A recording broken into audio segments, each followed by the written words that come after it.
Good morning, students. Myself, Mrs. Lakshmi Padia, syllabus English Medium School, Mansarovar Road. Students, hello. How are you?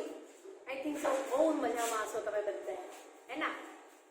આપણે chapter 1 અને 2 complete કરી લીધા છે. ઠીક છે. આજે આપણે ચેપ્ટર 3 મહેનતનો રોટલો એ તરફ પ્રયાણ કરીશું.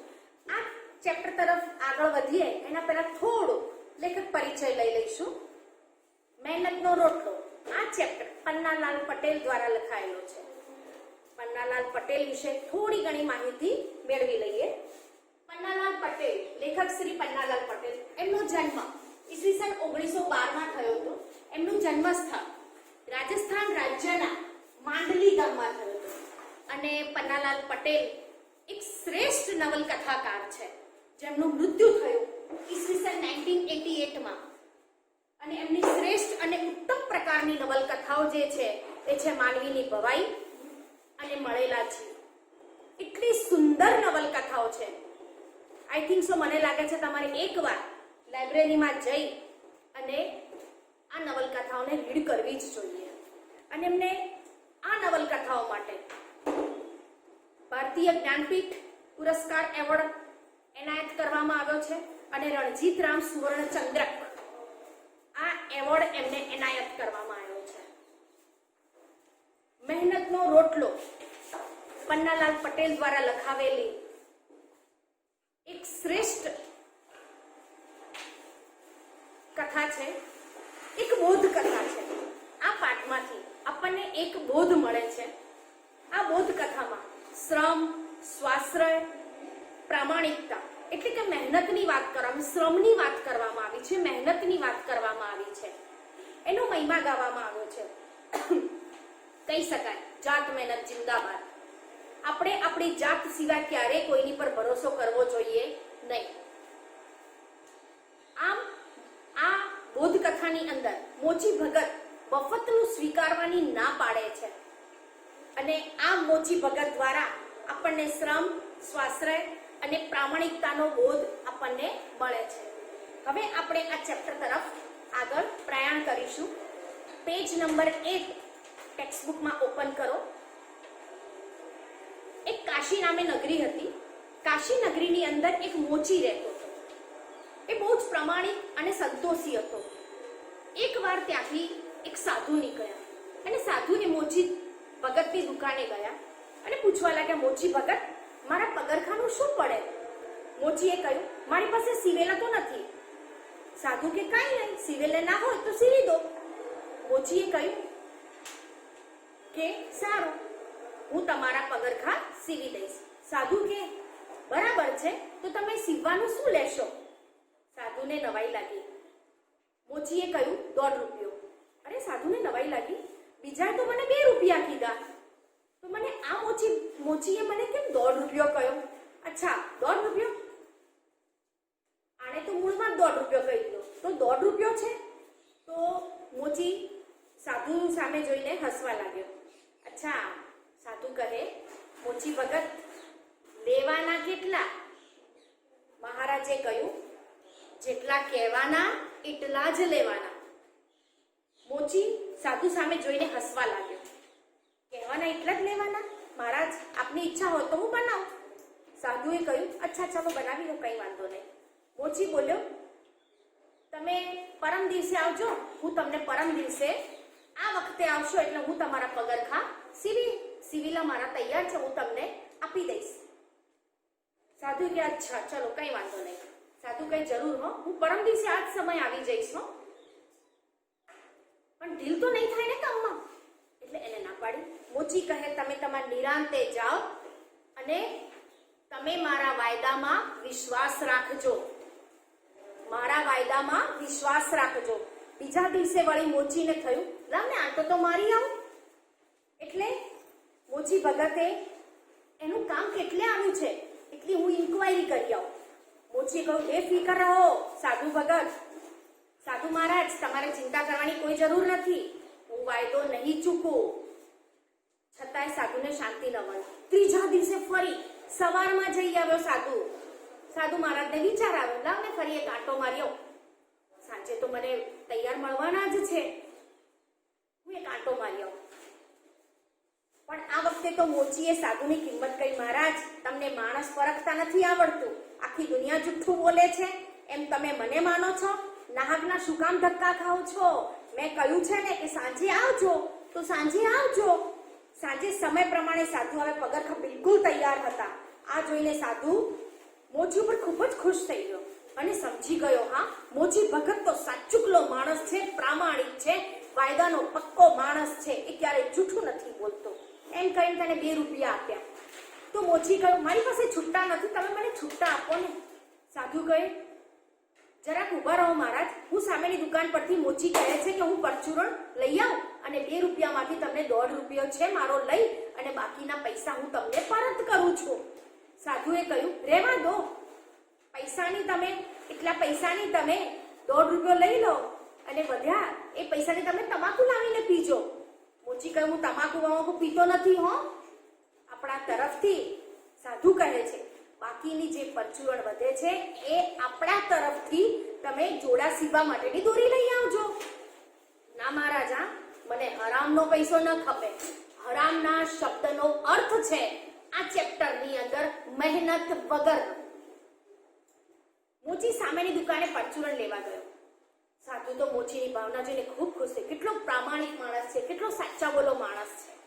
એને હળવેકથી જોડીમાં, પોતાની જોડીમાંથી એને પારસમણી કાઢ્યો અને કોઈ ના જુએ એ જ તેના બધા ઓજારો સોનાના કરી નાખ્યા અને બધા ઓજારો પર પારસમણી ઘસી દીધો. બધા ઓજારો સોનાના થઈ ગયા. પછી તે મોચી પાસે ગયો. તેની પાસેથી બાકીના પૈસા હતા એ પરત લીધા. ભગત, મુઠ્ઠી ચણા પૈસા પણ ભિક્ષા માટે આપશો તો ઈશ્વર તમારું ભલું કરશે. મોચી તો ખિસ્સામાંથી એક સિક્કો આપતા કહ્યું, લો, આ 1 મુઠ્ઠી ચણા શું થશે? એ દુકાન તરફ ચાલતો થયો. 1 મુઠ્ઠી ચણા તો મારી પાસે છે એમ કહી સાધુએ પગ ઉપાડ્યો.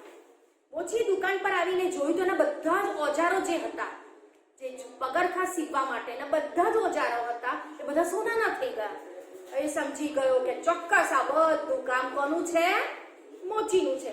મોચીનો તો બિચારાનો જીવ બળી ગયો. એ તો ગુસ્સે થઈ ગયો થોડીક વાર માટે. તો અરે, હું નેટ મારું પેટીયું રળી ખાતો હતો અને બધા ઓજારો સોનાના કરી નાખ્યા. હવે હું મારા પગરખા કેવી રીતે સીવીશ? એને બિચારે 1 વર્ષ તન તોડ મહેનત કરી.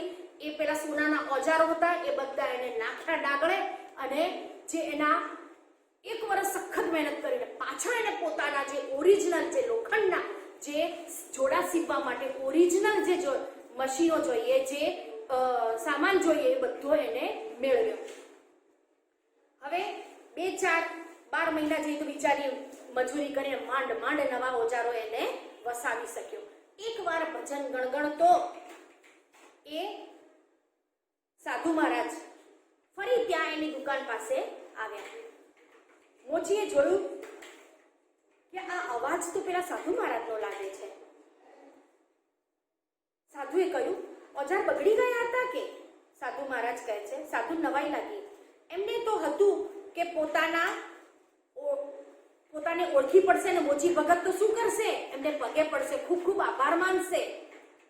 એના બદલે માણસે તો, મોચી ભગતે તો પેલા સાધુ મહારાજને ઠપકો આપ્યો. સાધુને વેમ પડી, આ બિચારો સોનાના સાધનોને પિત્તળના તો નથી માની બેઠો ને? મોચી ભગત, ઓજાર બગાડ્યા નથી, સોનાના બનાવ્યા છે. તમે નાખી તો નથી દીધા ને? મને ખબર છે મહારાજ સોનાના છે, પણ સોનું મેં મારા બાવડાના બળથી નથી પ્રાપ્ત કર્યું. આવું મફતનું લઈને શું કરવાનું? એ ખૂણામાં પડ્યા છે, લઈ જાઓ તમે પાછા. સાધુએ મોચીને શિખામણ આપતા કહ્યું, મોચી, તમને કશી ગમ નથી. સોનું વેચીને પૈસા બનાવો ને મજા કરો. આ કાચી દુકાન કરાવીને પાક્કી દુકાન કરાવી લો. કામ કરનાર માણસો, કામ કરવા માટે માણસો રાખો અને બેઠા બેઠા ખાઓ અને લહેર ઉડાવો. મોચીએ કહ્યું, ભગવાને આપણને હાથ પગ શેના માટે આપ્યા છે? મહેનત કરવા માટે આપ્યા છે. એને હું શું કરું મહારાજ?